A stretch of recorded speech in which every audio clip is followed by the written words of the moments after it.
खबर जबलपुर से, जहां हौसले और संघर्ष की मिसाल बने हिमांशु सोनी ने एमपीपीएससी परीक्षा में 13वीं रैंक हासिल कर डिप्टी कलेक्टर बनने का गौरव पाया है। हिमांशु जन्म से ही 100% दिव्यांग है। बीते 19 अगस्त को बाथरूम में स्लिप होकर उनका हाथ टूट गया। 23 अगस्त को उनका ऑपरेशन हुआ और ठीक 5 दिन बाद 28 अगस्त को उनका इंटरव्यू था। हालात ऐसे थे कि उठकर बैठना भी मुश्किल था, लेकिन परिवार और मित्रों के सहयोग से वे ट्रेन से इंदौर पहुंचे और वहां से एम्बुलेंस में बोर्ड ऑफिस ले जाया गया और उनकी दृढ़ इच्छा शक्ति को देखते हुए बोर्ड के सदस्यों ने एम्बुलेंस में ही इंटरव्यू लिया। नतीजे आए तो सबकी आंखों में खुशी के आंसू थे। हिमांशु ने न सिर्फ मध्य प्रदेश में 13वीं रैंक पाई, बल्कि दिव्यांग कोटे में पूरे प्रदेश में पहला स्थान हासिल किया। फिलहाल हिमांशु जबलपुर के जीडी ऑफिस में पदस्थ है। उनके पिता महेंद्र कुमार सोनी और माता माध्यमिक विद्यालय में शिक्षक है। हिमांशु की यह सफलता हर उस युवा के लिए संदेश है कि परिस्थितियां चाहे कैसी भी हो, हौसले बुलंद हो तो मंजिल मिल ही जाती है। हाँ, जय मंदिर के बाद वाला चौराहा माँ आटा चक्की लिखा है, वहीं पर आप फोन कर लीजिएगा। माँ आटा चक्की जय मंदिर के बाद वाला चौराहा। हाँ, बचपन से कविता है क्या गाता था, अपन न्यू ईयर मनाते थे, कविता कितनी बढ़िया बढ़िया बोलता था शुरू से। अरे वो अरे सर सर आप मिठाई खिलाइए सर। सर है ना मिठाई का डब्बा वही रखो, है ना कम दाम मारा वो जो मिठाई आपने हाथ में ले रखी वही दे दीजिए। हाँ पूरी नहीं।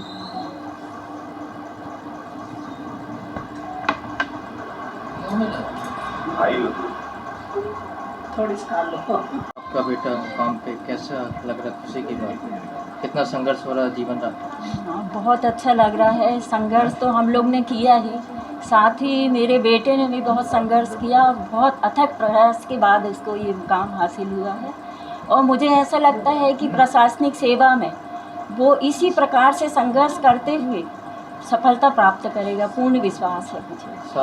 सारे कष्ट हो, फिर उसके बाद चुनौती के बाद, जी हाँ, वो उसमें भी मतलब जो वर्क दिया जाएगा पूरी ईमानदारी से वो करेगा। अभी भी जहाँ पोस्टेड है अथक प्रयास कर रहा है कि वो अच्छे से अच्छा अपना प्रतिफल दे सके अपने कार्य का। आपका शुभ नाम है? मैं माधवी सोनी। अंकल जी, आप कहाँ सर्विस करते हैं? मैं गवर्नमेंट स्कूल में शिक्षक था और मेरे बेटे हिमांशु ने डिप्टी कलेक्टर बन करके राज्य सेवा में जो स्थान प्राप्त किया है, तो ये प्रसन्नता की तो बात है ही। और जहाँ तक चुनौतियों की बात है, तो शारीरिक रूप से जो चुनौतियाँ हैं वो हम सबको दिख ही रही हैं उसकी कि कितनी शारीरिक चुनौतियाँ रही होंगी। यहाँ से रोज़ विद्यालय तक पहुँचाना, विद्यालय से लेकर के आना, ये परिवार में मेरी या मेरे बड़े बेटे की जिम्मेदारी थी। इसके अलावा वो आज की स्थिति में सहायक संचालक शिक्षा विभाग में है और वहाँ पर भी कई इस प्रकार के कार्य उसको दिए जाते हैं जिसको वो बहुत अच्छे से तन्मयता से और बहुत सफलतापूर्वक कर रहा है। और उसके जो बॉस हैं जॉइंट डायरेक्टर, वो उसके इस कार्य से बड़े खुश हैं।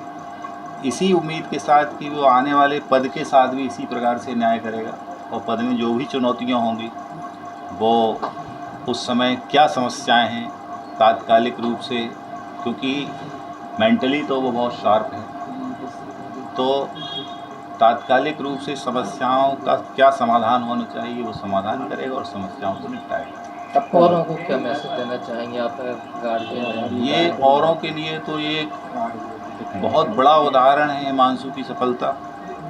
और मैं सभी लोगों को जो भी आगे बढ़ने का प्रयास कर रहे हैं उनको ये संदेश देना चाहूँगा कि आप निरंतर प्रयास करते रहें। सफलता और असफलता आपके हाथों में नहीं है, आपके हाथों में केवल प्रयास करना है। और असफलता मिलना कोई ऐसा बड़ा कारण नहीं है, असफलता मिलती ही है, लेकिन असफलता के बाद प्रयास को छोड़ देना ये कायरता है, पीछे हटना है अपने उद्देश्य से। इसलिए पीछे हटने की बजाय आप अपनी असफलताओं पर मनन करें, चिंतन करें और उन कमियों को पूर्ति करने के बाद फिर से दोबारा प्रयास करें और तब तक प्रयास करते रहें जब तक सफलता आपको नहीं मिल जाती। आपका 30वां रैंक का MP में। जी जी सर। कैसे देखते हैं इसको? सर मैं इसको इस नज़रिए से देखूँगा सर, संघर्ष के पश्चात जो सफलता प्राप्त हुई है बहुत ही खुशी और गर्व की बात है मेरे माता पिता और मेरे पूरे परिवार के लिए। कितनी चुनौती रही? जी सर, यदि मैं चुनौती की बात करूं तो मेरी चुनौतियां तो मेरे जन्म के पश्चात से शुरू हो जाती हैं, जहां मेरा शरीर पूरा गोल था। जो आप मेरे हाथ देखते हैं, मेरे पैर देखते हैं, ये तक समझ नहीं आते थे कि कहाँ हाथ है कहाँ पैर हैं। पिताजी ने मेरी निरंतर मालिश की और मेरे हाथ पैरों को सही किया।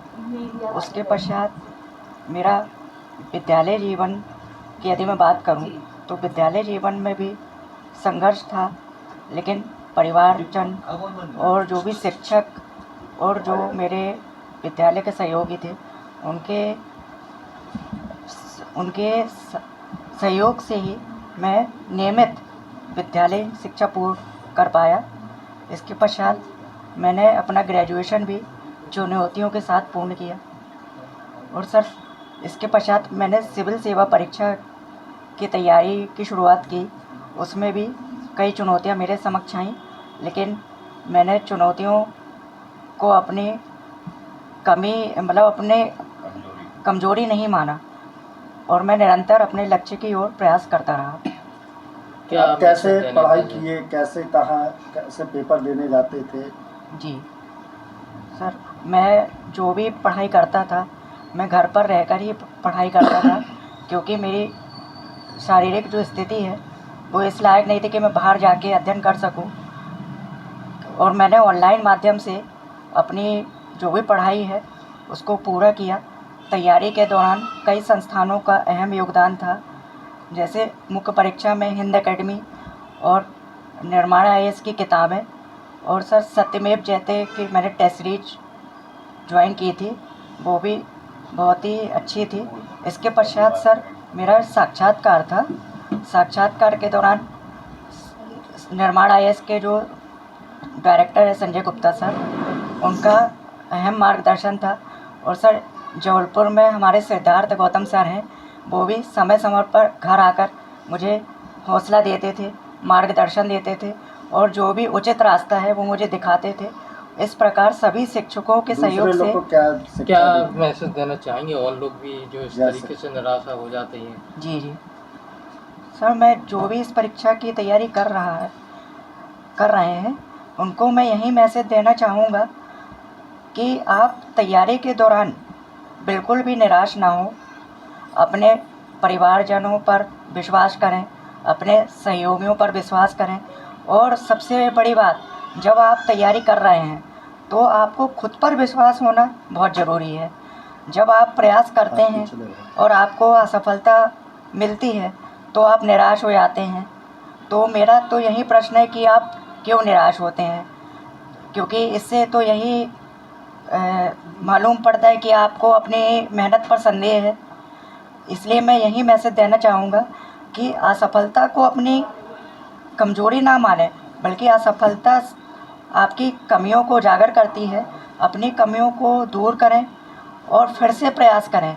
एक ना एक दिन तो सफलता निश्चित ही प्राप्त होगी और उसका नतीजा तो आपके सामने ही है।